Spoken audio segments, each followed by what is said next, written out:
Hey, welcome back, ScreenCrush. I'm Ryan Airy. The Master has arrived. For 1,000 years, the Sith kept their existence a secret. Now, there have always been two Sith Lords, a Master and an Apprentice, somewhere in the galaxy pulling the strings, plotting and preparing to come out of the shadows and execute their grand plan to destroy the Jedi and the Republic. So why would the Sith reveal themselves 100 years before the prequels? Why is it so important to the Master that May kills these 4 Jedi? Why risk that grand plan? And is this truly a Sith or a random dark side user? We believe the Master is a Sith and the reveal is deliberate and part of a far bigger plan. This isn't about killing a few Jedi, it's about putting the Order on the path that will ensure their destruction 100 years later. We believe that we have solved what the Sith are planning, who is under that Darth teeth mask, and the importance of May and Osha and how it all connects to what really happened on Bryndock 16 years ago. So guys, thank you for clicking this video and supporting our channel, and don't forget to have a look at the new merch that we designed ourselves at our merch store, like this Anakin Kills Sand shirt, the Hello There, Somehow Palpatine Returned, Original Trilogy, and many more. The link is below. I fear May is only a small part of her master's larger plan. A plan that is difficult to see. Some sort of shift. Something to tip the scales. The Master revealing himself at the end of Episode 4 marks the first time a Jedi has witnessed a Sith in almost 1,000 years. Well, maybe it's not the actual first time, but no Jedi has ever lived to tell the tale about all the other times. So why would the Master expose themselves just to attack the Jedi now? Why would the Master send an Acolyte to assassinate 4 Jedi out in the open? May left a very obvious trail that led the Jedi back to her and ultimately to the Sith. But is it actually the Sith? Well, we assume that it is, though not everybody who uses a red lightsaber is like immediately a Sith Lord. For example, Baylan Skoll and Shin Hati from Ahsoka. Although they have red lightsabers and they use the dark side, they don't identify themselves as Sith. But the Master does seem to be a Sith. His outfit is reminiscent of a Sith, and he wears a mask, which is very common among Sith Lords. Why are you wearing a mask? Were you burned by acid or something like that? Oh no, it's just they're terribly comfortable. I think everyone will be wearing them in the future. There's also the Master's speech in Episode 1, which sounds like Sith rhetoric. The Jedi live in a dream they believe everyone shares. But there's an even bigger hint in the second episode when May speaks with Chimere. The Jedi justify their galactic dominance in the name of peace. And peace is a lie, I know. May's reaction indicates that she has heard these words before, most likely from the Master himself. This is the first line of the ancient Sith code, which goes like this. Peace is a lie, there is only passion. Through passion, I gain strength. Through strength, I gain power. Through power, I gain victory. Through victory, my chains are broken, the Force shall free me. And these words are the biggest clue that the Master is, in fact, a Sith. And revealing himself to the Jedi is part of the grand Sith plan. So what's his plan anyways? Well, the Sith Grand Plan was formed about 1,000 years before the events of this show. In ancient times, there used to be many Sith across the galaxy, but the Jedi defeated them after they were diminished from infighting, greed, and betrayal. Darth Bane reformed the Order and created the Rule of Two. Always two there are. No more, no less. A master and an apprentice. Darth Bane sets this grand plan into motion, weaving the threads toward the Sith's ultimate goal, bringing down the Republic from the inside by crippling its foundation with corruption. And more importantly, to destroy the Jedi, discredit them, and ensure that the Order will degrade to allow the Sith to rise once more and destroy them all. Though, for the plan to work, the Sith had to keep their existence a secret. Power stays in the shadows. This is why, when Qui-Gon told the Council about Maul, they responded like this. Impossible. The Sith have been extinct for a millennium. I do not believe the Sith could have returned without us knowing. The Master had to know that May killing the Jedi would draw them to investigate, which in turn led them to May and eventually to the Master. And so, what if this was all deliberate? The Master wants to kill the Dream. It's about diminishing the Jedi, but it's also about May and Osha specifically and their importance in the Sith plan. Hey, person, I'm gonna go grab some lunch. Oh, cool. What are you having? Just whatever's outside on the ground. You know, there's usually chicken wings. Doug, you have to start eating healthier, man. We want you to look and feel younger, have better mobility, good poops. Are you implying that my poops aren't what they ought to be? Doug, look, all I'm saying is dogs can eat healthy. You just have to avoid bad ingredients in your food. Like, have you ever noticed how all your food says like meat byproducts in it? Do you know what that usually means? That means carcass remnants like chicken feathers or beaks. Ew, gross. Hey, how'd you even learn all this anyways? Actually, Doug, I just watched a great video about Badlands Ranch Superfood Complete Dog Food. They're the sponsor of this video. The video details why Katherine Heigl, yes, that Katherine Heigl, helped create this dog food. And I am telling you, I learned so much about dog health from this video, and I highly recommend you watch it at badlandsfood.com/ScreenCrush. Studies have shown there are several specific canine superfoods we can add to a dog's diet to produce really important health benefits. I even got a little misty watching it, if I'm being 100% honest with you. That's okay, person. Strong men also cry. You see, guys, just like with human beings, there are certain dog superfoods like flaxseed or turmeric that help you have a happier, healthier life. I mean, Dougie, we love you, buddy, and we want you to be around for a long time, and we want you to be happy and healthy. Oh, thanks, person. And hey, that food smells really amazing. Have some. Badland Ranch is filled with the superfoods that Katherine Heigl explains in the video, and it's air-dried, which makes it easy to store like kibble. Doug loves this food. We have been trying to make our own food for him for years, but the formula and ease of Badlands Ranch makes this the best option to feed him healthy food. Guys, since we've been feeding Doug Badlands Ranch, I've noticed that he has more energy, he's happier, and best of all, healthy poops. That's right. Again, go to badlandsfood.com/ScreenCrush and watch Katherine's video right now. I learned so much, it's very informative. Again, that's badlandsfood.com/ScreenCrush. Man, this food was really good. Thank you, person. So tasty.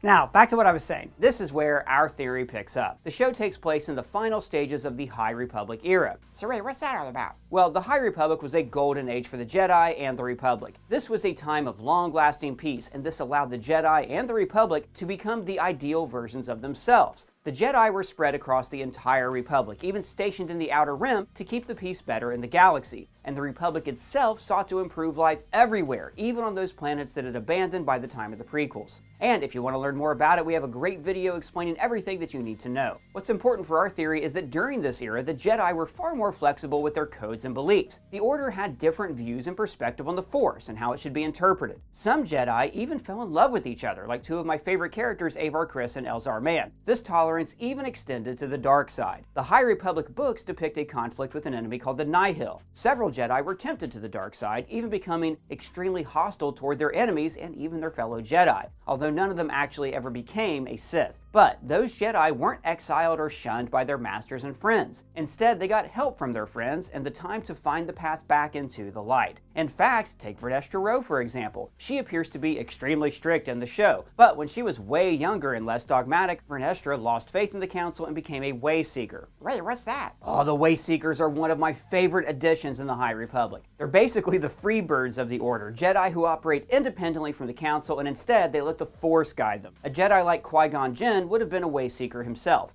Do not defy the Council, Master, not again. I shall do what I must, Obi-Wan. However, by the time of the prequels, this role just went out of fashion, just like most things from the High Republic. Now, when we meet Vernestra and Acolyte, we don't see that High Republic flexibility. However, it's still present with Jedi like Sol and a few others. I don't want May to get hurt.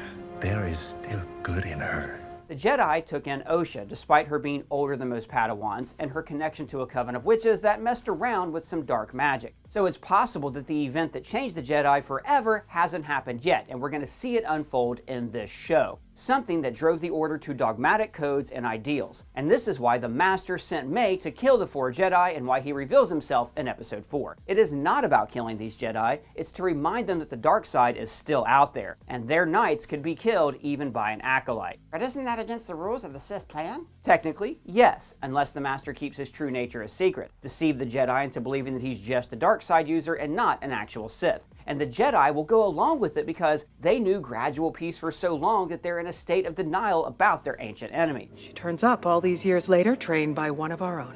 You think a Jedi taught her? Even a hologram can tell me that. The Council will try to contain the truth, to hide it, the way they did before and the way they will do it again. Did you know that in the Clone Wars, the Jedi uncovered that the Sith were behind the clone army? And do you know what they decided to do about it? Cover up this discovery.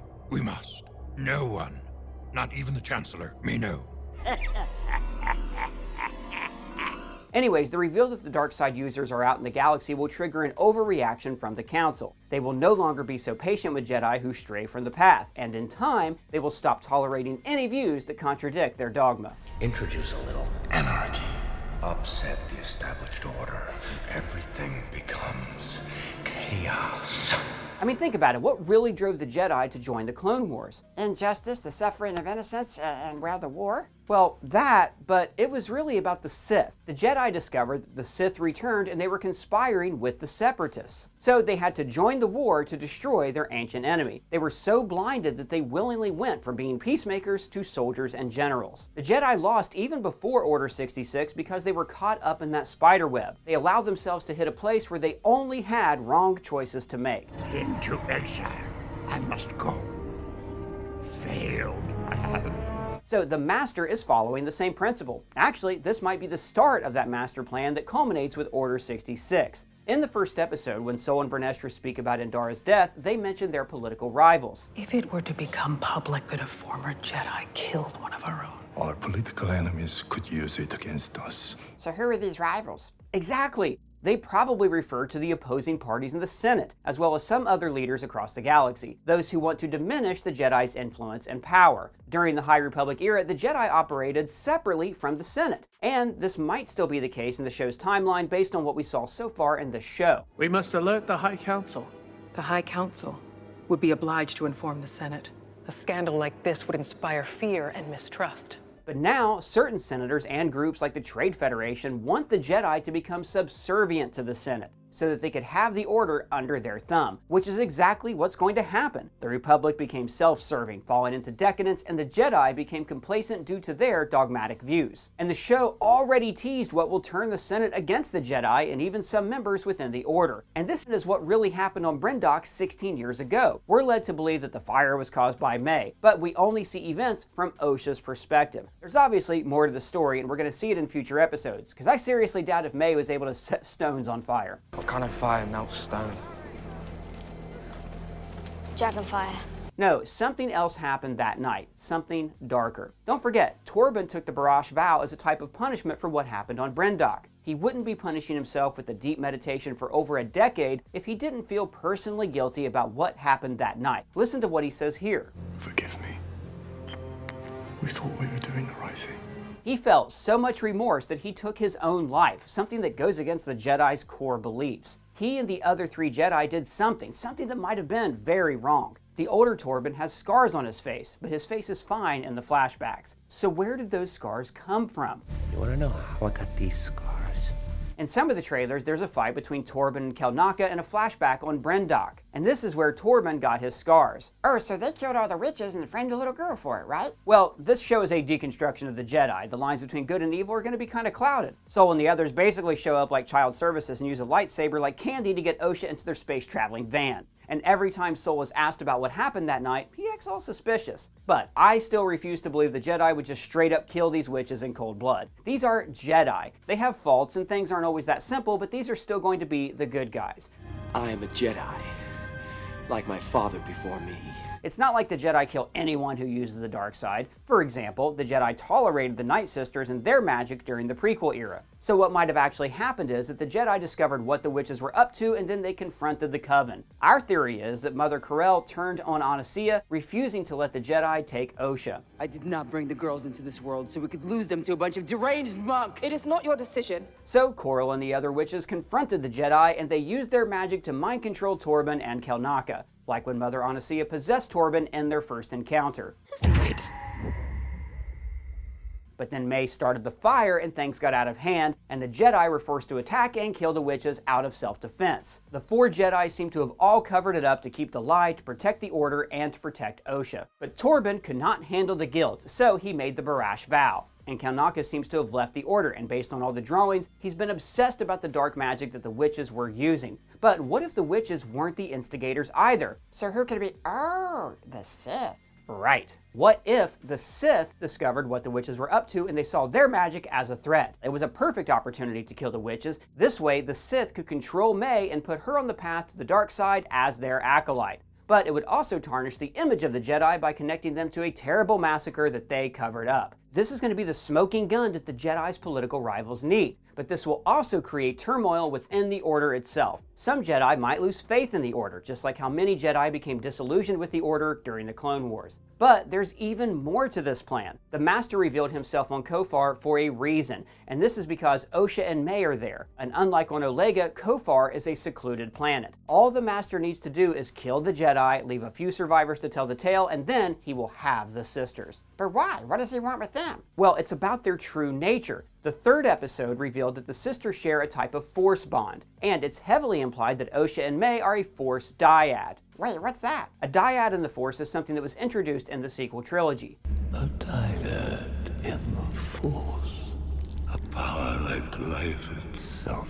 Rey and Kylo Ren share a powerful Force bond that extends through time and space. Like, for example, Rey and Ben having their Force Zoom calls in The Last Jedi. And we see something similar with Osha and May in the first episode. And based on what we know about the dyad, it is integral to the Sith plan. Apparently, Darth Bane based the Sith rule of 2 on the Force dyad. But more importantly, Rey and Ben were able to heal each other through their bond. And when Palpatine drew in their life essence, what happened to his decrepit clone body? He heals. Somehow Palpatine returned. But old Palps isn't the only Sith who wanted to use the dark side of the Force to beat death.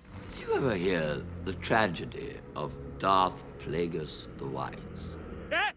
He said it! He said it! Plagueis manipulated the Force to achieve immortality and ruled the galaxy for thousands of years. And, according to the new canon from Disney, Plagueis even tried to create a Force dyad bond with Palpatine. Oh, person, so you think Plagueis is the Master, don't you? Yes, it's Plagueis, but not this Sith right here. Wait, what? I'm confused. We think that Plagueis is the Master, but this is not the Master. This is the Apprentice. Okay, you lost me. I'm in the woods. Okay, so wait, there's a Wookiee here, and what is he doing here? I know. Look. May calls Darth Teeth the Master, and I'm well aware of that, but he's her master because she is his acolyte. An acolyte is a title given to a subservient to a Sith apprentice. Acolytes are not true Sith. They are dark side agents who train under an apprentice. In some cases, acolytes are potential apprentices for when the Sith apprentice becomes the master. If the apprentice is craving the master's power, then at some point he must recruit his apprentice to overthrow the master, and that is the acolyte. So we strongly believe that this Sith is the apprentice and that his master is Darth Plagueis. So wait, the apprentice is Palpatine? No, dude, Palpatine isn't born yet. No, the person under the mask is, well, look, we already know who it is. It's Chimere. Episodes 2 and 4 gave us a lot of hints that he is the Sith. A lot of what he says is a dead giveaway. He manipulates May just like a Sith master would. I've never seen his face. Have you? You know I haven't. Oh, look. And this is basically like Palpatine deceiving everyone into thinking that he was just a harmless, ambitious politician. And he knew way too much about Torben and his deepest secrets. What he really needs is something only you can give him. Absolution. And Chimere was able to foresee May's attack on him and overpower her, so he might be Force sensitive. And then, in this latest episode, Chimere somehow knows exactly where to find Kelnaka. And of course, the Master shows up just in time to kill Kelnaka right after May says this to Chimere. Is surrender myself to Kelnaka, and then turn myself into the Jedi. No, the Jedi will put you in prison. Not after I tell them who I know. Sure, maybe Chimere is an acolyte himself, but there are way too many clues that he is the Master, who's actually, remember, the apprentice. Now, it doesn't have to be Plagueis. Most of our theory works even if it's not Plagueis. And to be fair, there is no evidence that he's going to appear in the show or that he's even ever going to be used by Disney. Most of his story is part of Legends. That's the old canon that used to be called the Expanded Universe. And at this point, Plagueis is sort of like Bigfoot. Every time Star Wars introduces a new Sith Lord, we fans immediately think it must be Darth Plagueis, but it always ends up just being some other random new character. However, the show's creator, Leslie Headland, is a big fan of the old Expanded Universe stories, and she said that some ideas from Legends will be incorporated into this show. And I mean, considering the era the show takes place in, wouldn't this be the time to finally bring Darth Plagueis into the canon? Plagueis set the final stages of the grand plan in place before Palpatine took over. He is believed to be directly responsible for Anakin Skywalker being born. And, like Anakin, May and Osha have no father. And maybe, just maybe, Plagueis had a hand in creating the sisters. From what Palpatine told Anakin, Plagueis could create life with the dark side of the Force. The dark side of the Force is a pathway to many abilities some consider to be unnatural. So, when Anastasia used Force magic to create May and Osha, Plagueis took interest in the twins, and now he wants to get his hands on them to achieve his own ends. Or he might have even worked with Anastasia to create the sisters. Okay, so if that's true, why send May to kill the Jedi? Why didn't he just take them when they were young? Well, we believe that he wanted to put May and Osha in situations where their bond would reach its full potential, and also drive them both to the dark side. He clearly knows that May is teetering right on the edge, and he might have let Osha go with the Jedi to then use her to destroy the Order from the inside, like Anakin. Plagueis stays in the shadows and lets Chimere do the dirty work, even pretending to be the Master to keep his plan shrouded in complete darkness. And it's always possible that Chimere attacked the Jedi against his Master's orders because he wants to use May to overthrow Plagueis. That's just how the rule of two works. But Chimere is expendable because Plagueis probably plans to take May or Osha as his new apprentice, because they have access to that witch magic that would be a powerful ally for a Sith. And the plan is to use their Force dyad bond to achieve immortality. The power of two restores the one. Now, using the sisters to gain immortality probably won't work out for Plagueis because, well, you know. Unfortunately, he taught his apprentice everything he knew. Then his apprentice killed him in his sleep. Ironic.